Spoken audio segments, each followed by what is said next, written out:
Será que o consumidor da cerveja Belo Horizontina vai perdoar a marca? E olhando de forma mais macro, será que existe saída para a cervejaria Baker perante essa crise?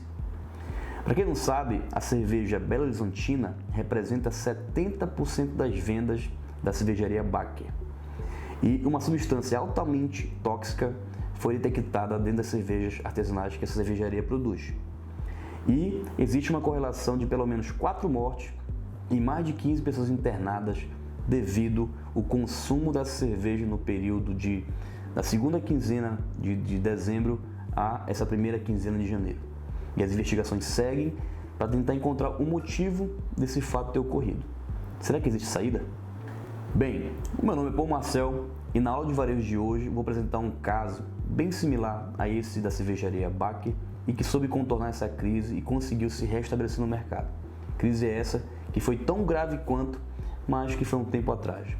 Quando a gente não entende os erros do passado, a gente tende a cometer no futuro. Então bora pegar esse exemplo para tentar evitar que fatos como esses possam se repetir novamente. Para quem não sabe, entre o Natal de 2019 e as 2 primeiras semanas de janeiro de 2020, diversas pessoas passaram mal e foram internadas. E ninguém sabia ao certo o que estava acontecendo. Até que diversos parentes dessas pessoas contaminadas começaram a investigar o que cada um poderia ter comido, né? Até que chegaram a um denominador comum, que foi a cerveja Belo Horizontina. Esses familiares chegaram à delegacia já apresentando esses fatos, o que levou uma atuação mais célere do Ministério Público, que chegou por fechar a fábrica e solicitar a retirada dos produtos das gôndolas que comercializavam esse produto. Crise instalada, repercussão nacional, noticiário divulgando fortemente que pessoas estavam morrendo por causa do consumo desse produto. E agora, como devemos proceder? Muitas pessoas não sabem, mas um remédio que faz parte do nosso dia a dia também passou por um problema similar, uma gripe tão forte quanto essa que passa a cerveja Belo Horizontina. O Tilenol, analgésico nosso de cada dia, também passou por um grave problema em 1982, quando esse medicamento liderava sua participação de mercado, tendo cerca de 35% de share e 15% do lucro da Johnson & Johnson vinha através desse produto. Até que uma adulteração no produto afetou o futuro da empresa. Em poucos dias desse ano de 1982, a Johnson & Johnson perdeu $1 bilhão em valor de mercado. Porém, após 5 meses, o Tilenol havia conseguido recuperar 70% da sua participação de mercado e a Johnson & Johnson conseguiu recuperar o seu prestígio. Na verdade, nem ter o seu prestígio abalado. Até hoje, ninguém sabe ao certo o que aconteceu, mas os fatos são: as pessoas mal intencionadas alteraram as embalagens do Tilenol, substituindo o remédio por pílulas de cianeto. E pelo menos 6 farmácias em Chicago disponibilizaram esse produto no mercado. 7 pessoas, infelizmente, vieram a óbito e o caso ganhou repercussão nacional. Em todos os Estados Unidos, a notícia foi fartamente divulgada. Uma grande onda de preocupação tomou conta do país. Televisão, rádio e jornal noticiaram o fato para toda a população. O setor de relações públicas da Johnson & Johnson só tomou conhecimento devido à ligação de jornalistas já questionando o fato. Bem, vamos então identificar quais foram as ações que a Johnson & Johnson realizou, que até em alguns casos já é bem similar ao que a cervejaria Baker está fazendo. Vamos lá. No início, a empresa fez o que é de praxe. As primeiras explicações dadas à mídia foi para mostrar que o produto havia sido criminalmente adulterado, que não fazia parte o cianeto em nenhum momento da fase de produção do Tilenol. No entanto, os jornalistas investigaram um pouco mais a fundo e viram que o cianeto era utilizado como agente analítico em um laboratório, tanto na fase inicial de matéria-prima quanto na fase final. E aí isso gerou um grande burburinho. Isso colocou em xeque as primeiras declarações feitas pelos altos executivos da Johnson & Johnson, mas que, após essa mensagem contraditória, eles ratificaram: o cianeto não faz parte do nosso processo fabril. Ou seja, eles mantiveram essa posição e comprovaram essa posição informando que existia sim uma atuação complementar de empresas subsidiárias, no caso a gente vai ver um pouco mais à frente quais são, que ela utilizava esse cianeto para analisar se estava tudo bem, tudo certo com o Tilenol, mas não fazia parte do processo fabril. 2. Decisão imediata de cooperar inteiramente com a imprensa, e para que essa pudesse alertar a população sobre o perigo que estava acontecendo. Alguém até sugeriu jogar a culpa na empresa subsidiária, que era o laboratório que utilizava de cianeto para testar, né, o Tilenol, mas logo de imediato a própria direção da empresa suspendeu qualquer possibilidade de executar essa ação, porque não seria ético e a Johnson & Johnson teria condições de reverter o quadro, assumindo para si esse ônus desse problema. 3. Mesmo que ainda não sendo comprovada a sua culpa, a Johnson & Johnson assumiu a responsabilidade e tomou para si a execução das medidas corretas. E nesse momento, ela abriu o seu processo produtivo, mostrando para o público, para a mídia, que o processo fabril do Tilenol era executado em um prédio e em outra instalação era feito o processo de análise laboratorial. Além disso, o setor de relações públicas da empresa buscou catalogar todas as notícias positivas que tinha a respeito do Tilenol e conseguiram levantar o número de 120 mil recortes para poder mostrar à população. Isso foi um fato isolado. Outra ação feita foi a criação de um comitê de crise, criada pelo próprio CEO da empresa, o James Burke, que chamou diversos especialistas para poder contribuir com a resolução da crise e puxou também uma agência grande de relações públicas para saber lidar com a imprensa e saber conduzir da melhor forma essa situação. Esse comitê se reunia pelo menos 2 vezes por dia para ir resolvendo qualquer problema que fosse surgindo durante esse período. Outro ponto que vale ressaltar foi o foco no cliente. A empresa estava genuinamente interessada em não causar mais problemas aos seus mais de 100 milhões de clientes que consumiam o Tilenol. Além disso, ocorreu o medo do efeito rebote, já que a fábrica, a Johnson & Johnson, produzia outros milhares de itens que poderiam ser afetados enquanto marcas do mesmo portfólio, se o problema do Tilenol não fosse resolvido da forma correta. Com isso, se essa crise não fosse contornada, poderia colocar em risco os recursos de 38 mil acionistas e mais de 77 mil colaboradores. Essa ação foi realizada para poder criar credibilidade com a marca junto ao seu público, mas isso não agradou a todas as pessoas. O FBI, por exemplo, não foi a favor dessa ação, porque ele gostaria de capturar em flagrante o infrator, quem havia posto a vida das pessoas em risco e tendo atingido seu objetivo.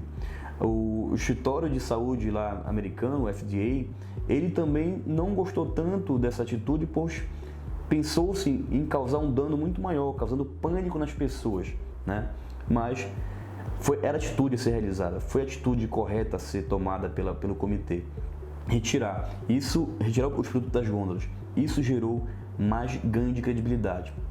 Essa retirada de 31 milhões de frascos gerou, em dinheiro da época, em 1982, um prejuízo de 50 milhões de dólares.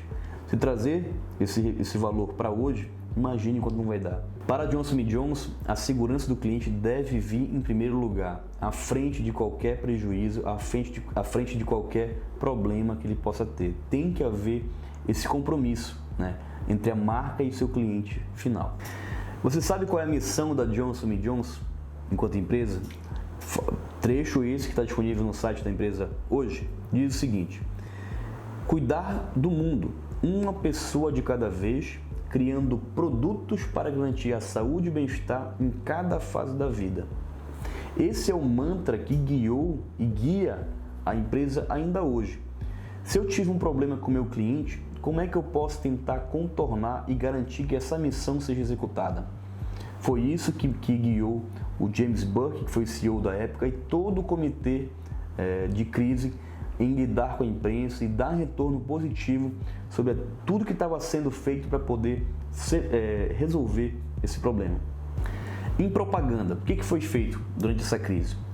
No início, eles suspenderam qualquer veiculação em televisão, rádio e jornal para tentar entender o que deveria ser feito. No entanto, logo em seguida, o comitê avaliou que não, vamos nos mostrar, vamos expor os fatos e o que estamos fazendo para poder resolver esse problema. Eles gastaram mais de 100 milhões em propaganda para comunicar que eles estavam sim tratando o problema como algo grave, que deveria ser resolvido o quanto antes. Com isso, ocorreu uma presença massiva da marca e do próprio CEO da empresa, James Burke, participando de diversos programas mostrando o que eles estavam fazendo. Em alguns casos, eles até abriram as portas das reuniões do comitê de crise para mostrar o que eles estavam decidindo e o que deveria ser feito naquele momento. Isso deu lisura, isso deu credibilidade, isso deu transparência. Deixou de ser a marca Johnson & Johnson e passou a ser aquelas pessoas que estavam lá tentando resolver o problema com seriedade. Isso deu o máximo de transparência tanto para os consumidores da marca quanto para os jornalistas, que ficaram mais próximos do que estava acontecendo. Eles puderam visitar a fábrica, puderam acompanhar as decisões do comitê de crise e puderam também presenciar que existiam pessoas engajadas em resolver de fato o problema. 5. Os executivos da empresa foram muito além do que foi primeiramente demandado pelo governo americano, que solicitou que eles instalassem um lacre nos produtos. Enquanto todas essas ações de mídia ocorriam, eles desenvolveram um sistema novo, um sistema triplamente lacrado, para dificultar que problemas como esse pudessem ocorrer novamente. 6º ponto e ponto final de como a Johnson & Johnson conseguiu controlar essa situação. Basicamente, eles humanizaram a marca.